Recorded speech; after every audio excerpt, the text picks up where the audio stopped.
Welcome back to Primetime News. And a special welcome once again to our viewers on onespotmedia.com. Up first this evening, Police Constable Chucky Brown has been sentenced to life in prison. Brown is to serve at least 51 years behind bars for his role in the so-called Clarendon Police Death Squad. He was convicted on November 15 last year after a jury found him guilty of 3 counts of murder, conspiracy to murder, and wounding with intent. TVJ's Prince Moore has the details in this Primetime News follow-up.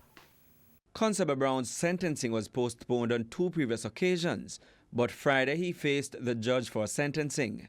During the sentence hearing on Friday, Brown's attorney Norman Godfrey urged presiding Judge Vivian Harris to be lenient.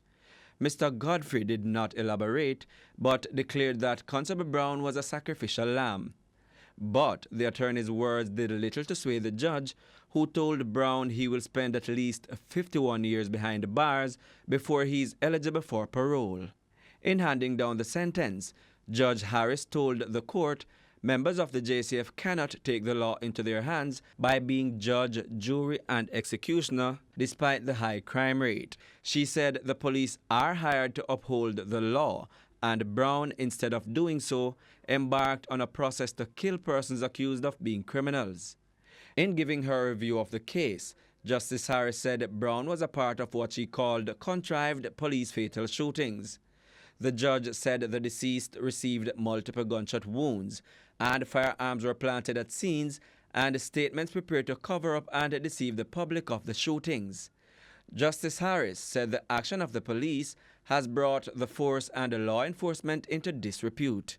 She said it was shocking what took place. Prosecutors had reported that between 2009 and 2012, Constable Brown was a member of a death squad behind the fatal shooting of Demoy Gotti Dawkins, Dwayne Douglas, and Andrew Ferron. Prosecutors had relied heavily on interviews Constable Brown had given to Indicom investigators about his involvement in the death squad. He told Indicom that he and other police personnel in Clarendon were recruited to the death squad with the full backing of members of the police high command. In the tapes which were played at his trial, Constable Brown said the death squad was formed to target criminals in Clarendon as part of an anti-crime crackdown. Following his arrest in 2013, more than a dozen members of the force have been charged for being part of the death squad. Prince Moore, TVJ News.